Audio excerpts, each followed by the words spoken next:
A kite mark on a product is a seal of quality. If a kite mark is on a product, it's had to go through a very stringent design and testing process. At Polypipe, we're very proud of the kite marks that we've got on our products. We've got over 20 kite marks on our drainage products. Nobody else in the industry has anything close to that.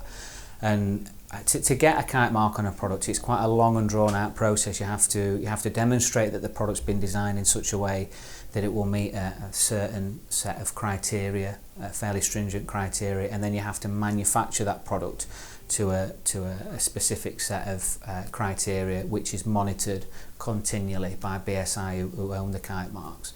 Now, to give you an example of one of the tests that we would do on for a product, and this is just one test on one product, and that's our traps range. Now, Polypipe are the only manufacturer in the UK to have a kite mark on traps, and one of the tests that we have to perform on our traps continually to keep the kite mark approval is what's known as a thermal cycling test.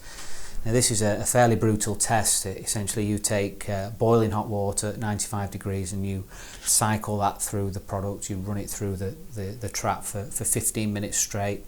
You then convert that over to cold water, and what this does is it shocks the product. And again, you cycle that for 15 minutes and you cycle that 5 times. Now, if you do that to a product that's not been designed properly and has not been manufactured properly, it will fail very, very quickly. It's quite a brutal test. So that is just one example of one of the tests that we have to go through on our product. So where you see the kite mark on a product, you know that it's a product that's been tested for that application, and it will last the time that it should do for that application.